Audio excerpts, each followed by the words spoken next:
Hi, you're watching Reddit Confessions. The music was so loud it rattled the glass in my hand, but somehow, her laugh cut right through it.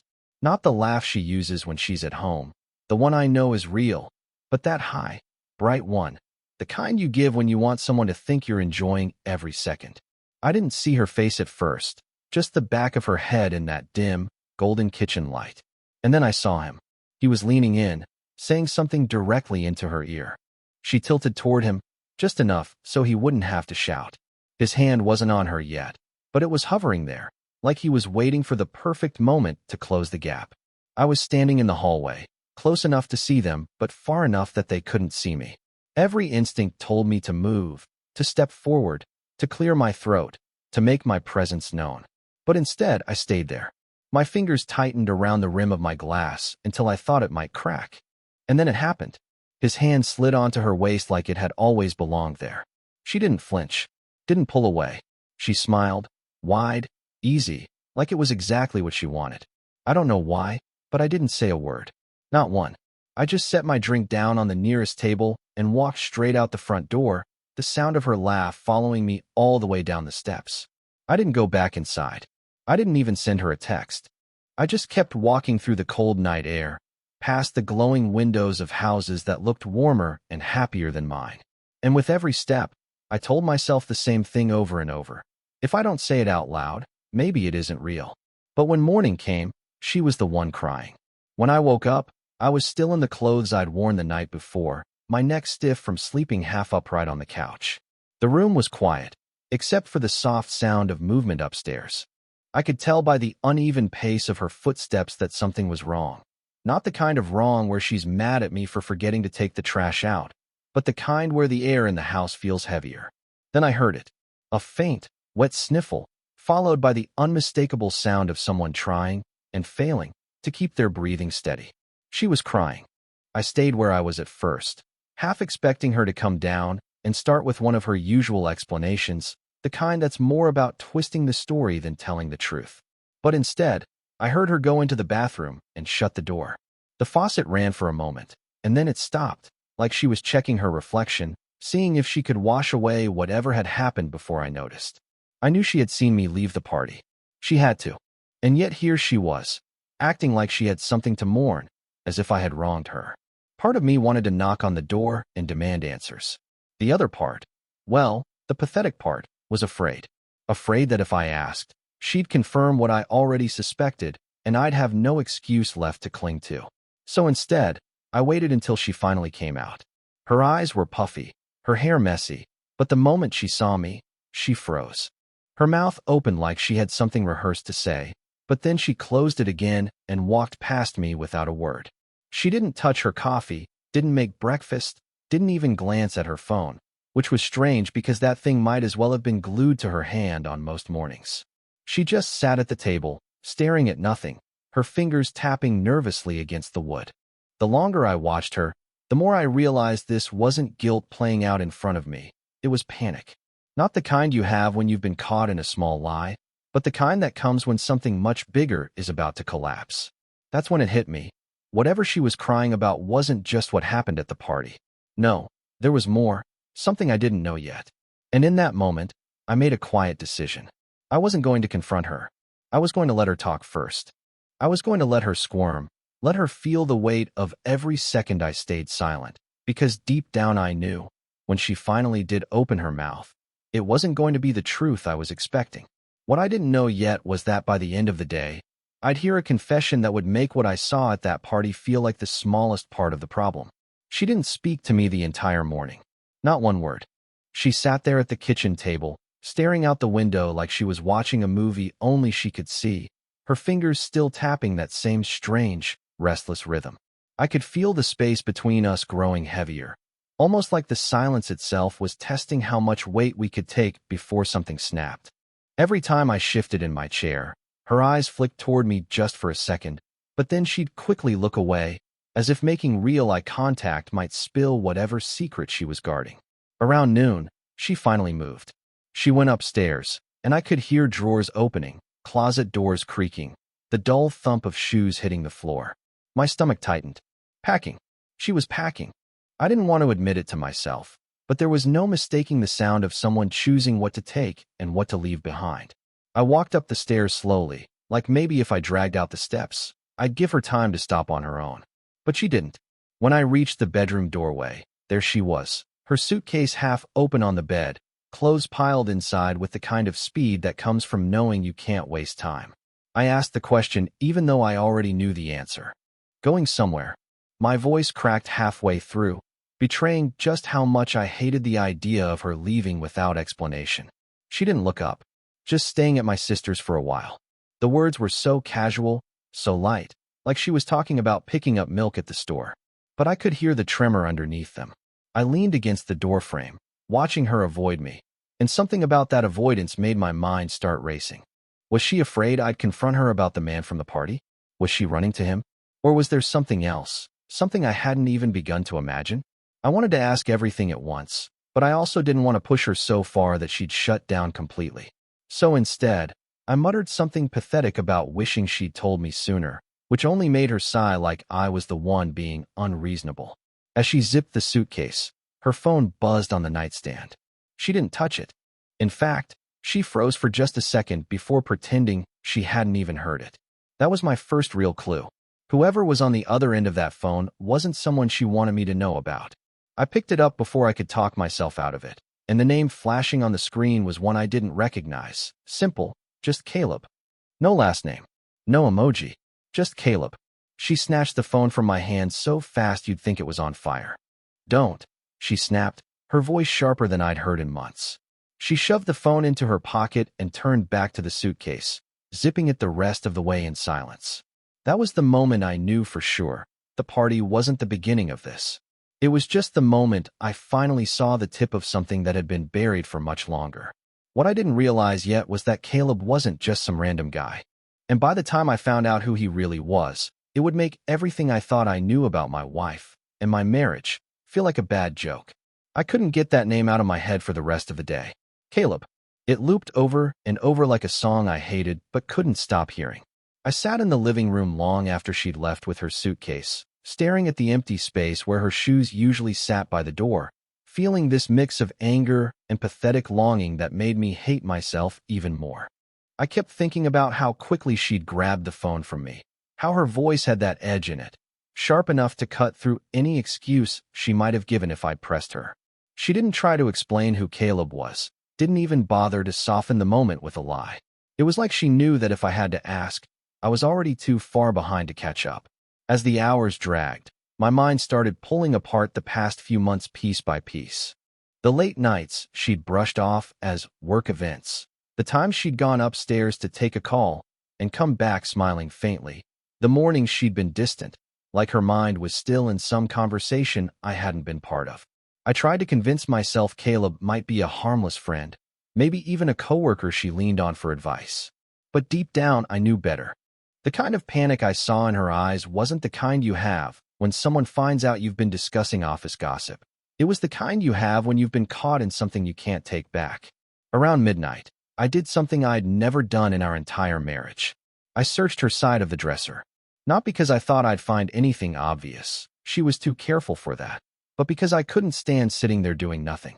At first, all I saw were the usual things: folded shirts, a stack of receipts, a half-empty bottle of perfume she'd stopped wearing months ago. But then, tucked behind a shoebox at the very back of the drawer, I found an envelope. No markings on the outside, but inside, a single photo. It was her. And him. I didn't know it was Caleb yet, but I recognized the man instantly. He was the one from the party, the one with his hand on her waist. In the picture, they weren't leaning in at some crowded event. They were sitting close together at a small cafe table, sunlight spilling across both of them, her smile even wider than the one I saw the night before. His hand was resting over hers on the table, and she was looking at him like there was no one else in the world worth paying attention to. My chest tightened so much it physically hurt, like my ribs were trying to crush my heart to stop it from beating. I shoved the photo back into the envelope and jammed it where I'd found it, but it didn't matter. It was burned into my mind. I went to bed that night knowing two things for certain. First, Caleb wasn't some recent mistake, and second, I was already hopelessly late to whatever game she'd been playing. What I couldn't predict was that by the next evening, I'd find out exactly who Caleb was, and that his connection to me was about to turn this entire situation into something far uglier than I was prepared for. The next day, I didn't hear from her. No call, no text, not even one of those fake, just checking in messages people send when they want to pretend everything is normal. I stayed in the house like it was some sort of quarantine zone, pacing from room to room, trying to keep my mind from circling back to that photograph. But it always did. Every single time I thought about something else, I'd see her hand under his, the way she looked at him like he was some perfect secret she got to keep. And that name, Caleb, it had started to feel heavier, like it was pushing on the back of my skull. I needed to know who he was. I started by searching her social media. Lorna wasn't big on posting personal stuff, at least not about me, but she'd tagged friends in group shots, posted pictures from events, and in a couple of those older posts, I found him. Caleb. He was always in the background, sometimes with his arm slung casually over someone's shoulder, sometimes just standing close enough to Lorna that it didn't seem accidental. In one picture from nearly a year ago, they were both laughing at something outside the frame, her eyes locked on his, their bodies angled toward each other even though there were at least 4 other people in the shot. It wasn't just familiarity. It was comfort. Comfort you don't build in a few weeks. I dug deeper, checking the tags on his profile. That's when my stomach dropped.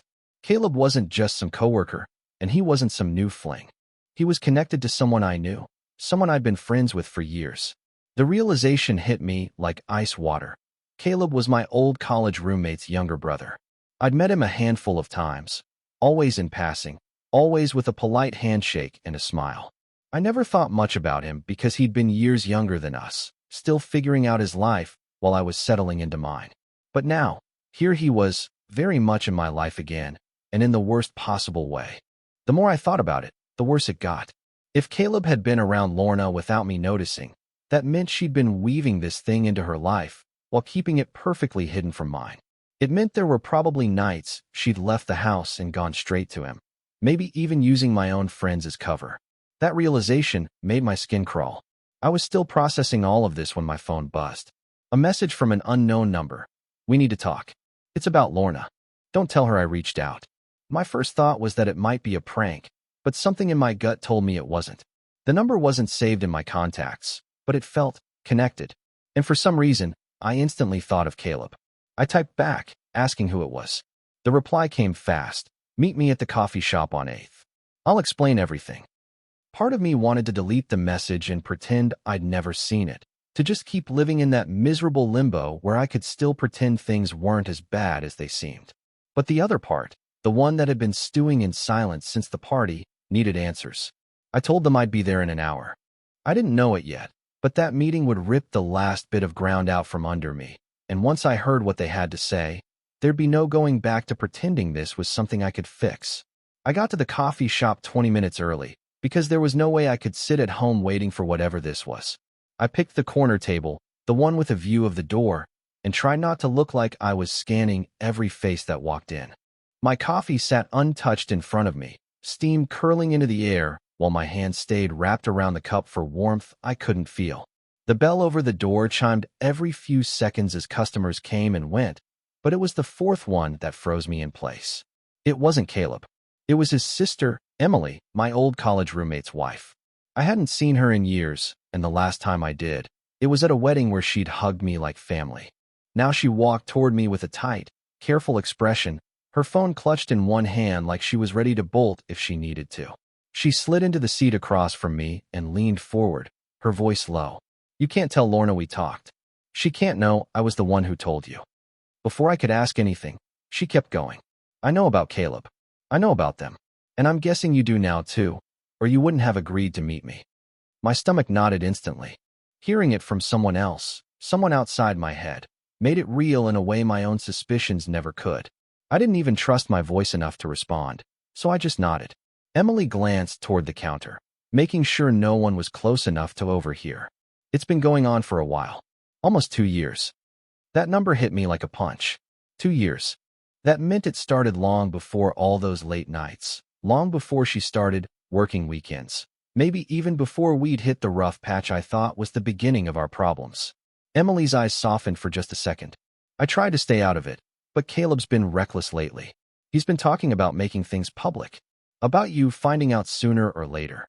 I could feel my chest tightening, my breathing coming faster, but I didn't want to interrupt her. She reached into her bag and slid a small envelope across the table. I didn't want to get involved, but you deserve to know what you're up against. What she's up to. I stared at it like it was something poisonous. My hand hesitated before I finally picked it up. Inside were photos, different from the one I'd found in her drawer. These weren't quiet cafe meetings or stolen moments at parties. These were pictures of them in places I recognized. My town, my streets, my life.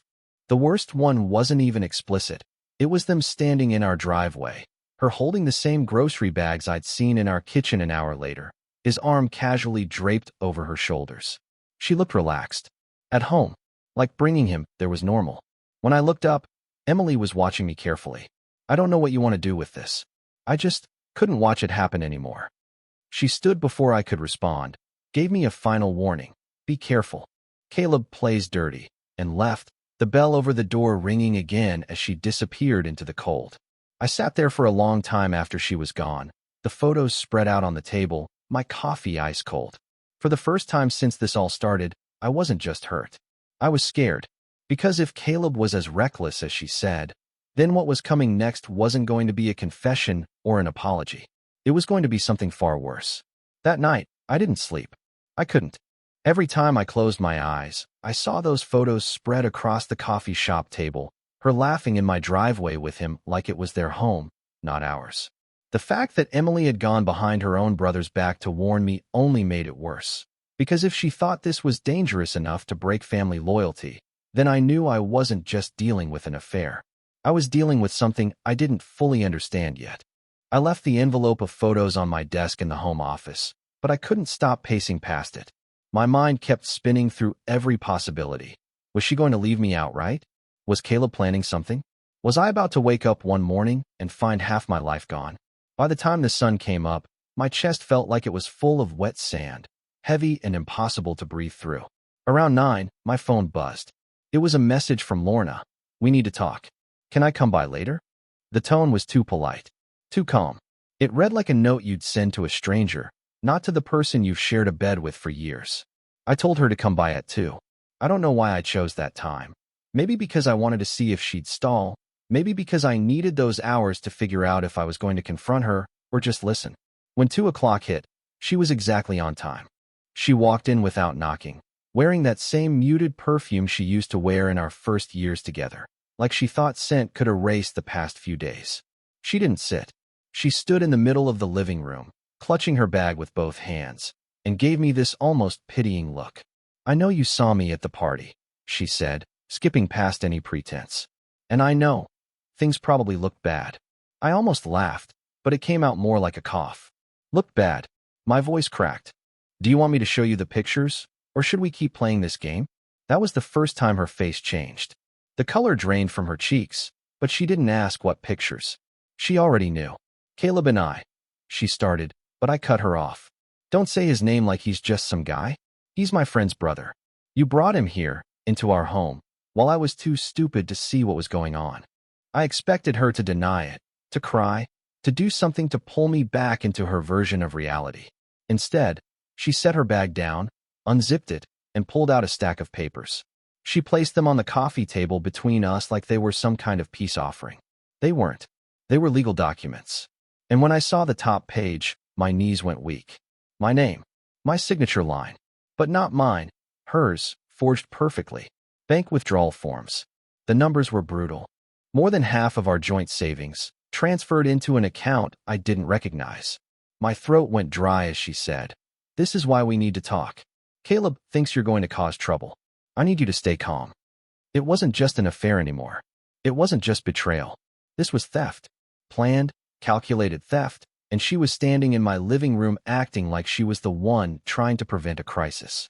And in that moment, I realized exactly what Emily had meant when she said Caleb played dirty, because this wasn't the end of something. This was the start of whatever they'd been planning all along. I don't know what shifted in me at that moment. Maybe it was seeing my name forged on those papers. Maybe it was the way she spoke about Caleb like he was the one in control. Or maybe it was just finally realizing I wasn't as powerless as I'd been telling myself. For the first time since that party, I felt steady, focused. I didn't shout. I didn't break anything. I just picked up the stack of documents, walked into my office, and came back with my phone already recording. I'm going to ask you again, I said, my voice low but calm. Did you and Caleb take this money from our account? She froze, her mouth opening, then closing again. Lorna, you've got 10 seconds before I send this to the bank and the police. Her eyes darted toward her bag, but I stepped between her and the table. Don't even think about it. Something cracked then, not in me, but in her. She sat down, her hands trembling, and started talking. She admitted to everything. The transfers, the plan to take the rest, Caleb's idea that they could start fresh, somewhere else before I even knew they were gone. She kept talking, almost in a rush, like if she got it all out, maybe she'd somehow lessen the damage. But she didn't know that every word was being recorded. 2 hours later, I was at the bank with a branch manager listening to that recording. They froze the account Caleb had been funneling the money into, secured the remainder of the funds, and flagged the withdrawals as fraudulent. By the time I left, the weight in my chest had lifted in a way I hadn't thought possible just 48 hours earlier. The police took my statement the next day. Emily's photos helped seal the case against him. As for Lorna, she didn't come back after that afternoon. The last I heard, Caleb skipped town before they could serve him papers. I didn't care where they went. I cared that they no longer had access to my life, my home, or my future. It's strange. After everything, I thought I'd feel hollow. But instead, there's this quiet relief. I started sleeping again. I went for a run for the first time in years. I even dug out my old guitar and played until my fingers hurt. My life isn't perfect, but it's mine again. And honestly, I think that's the best ending I could have asked for. If you've been watching Reddit Confessions, thank you for sticking with me through this insane story. Now I want to hear from you. What's the most shocking twist you've ever experienced or heard in a real-life relationship? Drop it in the comments, because I'm pretty sure we've all got a story or two that could surprise someone.